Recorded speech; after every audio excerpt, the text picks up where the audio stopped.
Antes de entrar no assunto sobre o jogo entre Vasco e Inter, temos uma informação bem importante para trazer aqui a você neste Fala Gigante, né? Informações com relação à segunda contratação do Vasco nesta janela de transferências. Via-se uma expectativa que, diante da ida de Edmar Lopes ao território europeu, ao velho continente, né, fosse buscados reforços e o segundo nome a ser contratado pelo Cruz Maltino fosse um ponta, um zagueiro, um meia, mas pelo andar da carruagem, amigo, a situação parece que está indo sobre uma outra direção. O Edmar Lopes segue na Europa, mas enquanto o diretor executivo está na Europa trabalhando, o Vasco está trabalhando com o clube da Colômbia, porque de acordo com informações da imprensa colombiana, o Vasco hoje tem negociações avançadas para contratar o goleiro Aldair Quintana do Atlético Bucaramanga, goleiro de 31 anos de idade, colombiano, que atuou em muitos clubes da Colômbia, né? Independiente Medellín, Tolima, Atlético Nacional, onde passou 4 temporadas, seleção colombiana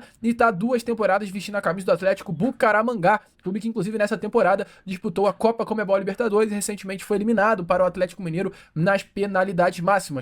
O jornalista Lineker Biondi, do canal A Hora do Vasco, entrou em contato com um jornalista da imprensa colombiana que trouxe detalhes dessa situação completamente surpreendente. Se liga só no que está rolando entre Vasco da Gama e Aldair Quintana. Hola Lineker, un gusto saludarlo a usted y a todos los torcedores del Vasco da Gama. Y la noticia importante para todos ustedes tiene que ver con el arquero del equipo Atlético Bucaramanga, Aldair Quintana. Se conoció que el representante o manager de Aldair Quintana ya tiene en gran parte el negocio listo con Vasco da Gama para salir del equipo Atlético Bucaramanga y venir a jugar en la liga brasileña. Así es que solamente faltan pequeños detalles con los directivos del equipo Atlético Bucaramanga que estuvieron de acuerdo con la salida de Aldair Quintana para el fútbol internacional. Aldair Quintana, de muy buena presentación en Copa Libertadores de América y en el repechaje de la Copa Suramericana frente al Atlético Mineiro, ha sido tasado en una alta suma de dinero que Vasco da Gama está dispuesto a pagar, y máxime con la actuación que tuvo Aldair Quintana en el compromiso en el MBR de Atlético Mineiro el pasado jueves.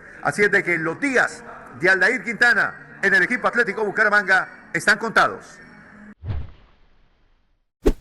Amigo vascaíno, a pergunta que fica é: será que a chegada de Aldair Quintana, se as negociações avançadas já estão, podem representar a saída do goleiro Léo Jardim? Será que a renovação do Léo Jardim foi feita para que uma saída logo em seguida acontecesse? É uma dúvida aí, meu amigo, que surge e coloca uma pulga atrás da orelha da torcida vascaína. Eu não vejo o Vasco tendo motivos para contratar um goleiro se o Léo Jardim não for sair. Concorda? Deixa a sua opinião aí nos comentários, né? Mas, meu amigo vascaíno, é uma grande loucura. É tenso. Perder o Léo Jardim nesse momento seria um dos piores pesadelos para a torcida do Vasco. Lucas, fala rapaziada que acompanha o canal do Gigante Vasco, vou me apresentar novamente, já que essa ainda é uma das minhas primeiras aparições aqui no canal, para vocês irem se acostumando, já que eu vou fazer mais participações com uma certa frequência. Para quem não me conhece ainda, meu nome é Carlos Berbert e neste vídeo eu vou trazer para vocês todas as informações que antecedem esta partida entre Internacional e Vasco da Gama, mas especificamente o pré-jogo deste duelo pela 17ª rodada do Campeonato Brasileiro, que ocorre neste domingo, dia 27 de julho, às 6h30 da noite, no Beira-Rio, em Porto Alegre. Este jogo que se configura como muito importante por todo o cenário que o Cruz Maltino vem, mais especificamente na segunda parte da temporada, ali depois do retorno dos compromissos após a disputa do novo Mundial de Clubes entre junho e julho lá nos Estados Unidos. Isso porque o Vasco ainda não venceu neste segundo semestre do ano, levando em consideração tanto o Campeonato Brasileiro como também a Copa Sul-Americana. Ali no Brasileirão, o Vasco vem de 2 jogos sem vencer, uma derrota para o Botafogo no clássico que acabou ocorrendo no Mané Garrincha, lá em Brasília. Na teoria o Vasco era o mandante, mas acabou vendendo o jogo porque a diretoria considerou a proposta atrativa financeiramente e no jogo mais recente pelo Campeonato Brasileiro empatou com o Grêmio dentro de São Januário, mesmo sendo superior no desempenho. E ali, na Copa Sul-Americana, o Vasco retornando a competições continentais, acabou se classificando, não diretamente para as oitavas de final, e sim para os playoffs, já que ficou em segundo no seu grupo ali com o Lanús, que acabou, é claro, avançando diretamente para as oitavas de final, e acabou pegando um adversário mais difícil, mais indigesto, o Independiente Del Valle, que acabou sendo eliminado como terceiro colocado, né, ali na fase de grupos da Libertadores. O primeiro jogo acabou sendo no Equador, um adversário, como eu disse, muito difícil, um histórico de participações em competições continentais, tanto na Sul-Americana como também na Libertadores, e o Vasco encontrou muita dificuldade no jogo de ida, que foi no Equador, enfrentou também altitude, teve, aliás, uma expulsão no começo do jogo ali, do Piton, depois de uma falta onde ele foi muito, podemos dizer assim, imprudente, quase quebrou o tornozelo do adversário, e o Vasco perdeu de forma vexatória, de goleada por 4-0, E na teoria, tinha uma vantagem de decidir a classificação dentro de casa e a missão ficou mais difícil e também não conseguiu vencer sequer dentro da colina histórica, acabou empatando, saiu atrás do placar e depois conseguiu o empate, mas acabou eliminado ali. Não podemos dizer de forma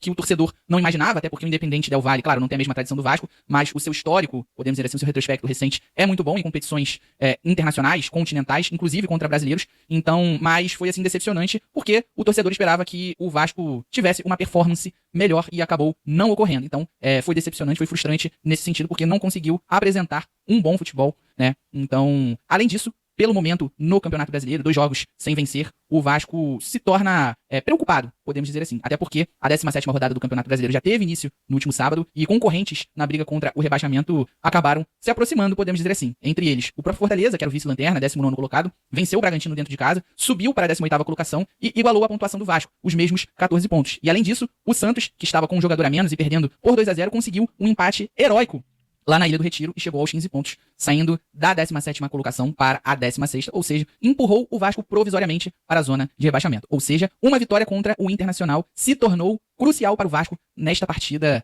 deste domingo. Então, o Fernando Diniz, ele vai ter um desfalque mais específico com relação aos jogos anteriores, que é o zagueiro João Vitor, que vai cumprir suspensão pelo 3º cartão amarelo contra o Inter. E ali, o Vasco, no caso, conta com o retorno do Lucas Freitas, que ficou de fora desse jogo contra o Independente Del Valle, esse jogo de volta pelos playoffs da Sul-Americana, porque apresentou um quadro gripal. Ele deve retornar ao time titular pelo lado esquerdo, e ali quem deve ser o substituto do João Vitor deve continuar sendo o Hugo Moura, o volante, sendo improvisado. Mas do lado esquerdo ele deve passar para o lado direito. E ali, o Felipe Coutinho e propriamente o GB, eles continuam sendo desfalques, entregues ao departamento médico, mas o Coutinho, ele apresentou uma certa evolução no seu tratamento do problema que ele teve na panturrilha e a expectativa é que ele inicie a transição ali do departamento médico para o campo já nesta próxima semana. O próprio GB, que teve uma lesão, né, na coxa esquerda, ele também já não apresenta mais dores e a expectativa é de que ele retorne aos treinos no campo, já nessa próxima semana, claro, iniciando com exercícios mais leves de transição no campo e aí talvez receba até o aval para retornar normalmente aos treinos com os demais companheiros. Nós temos que aguardar. E uma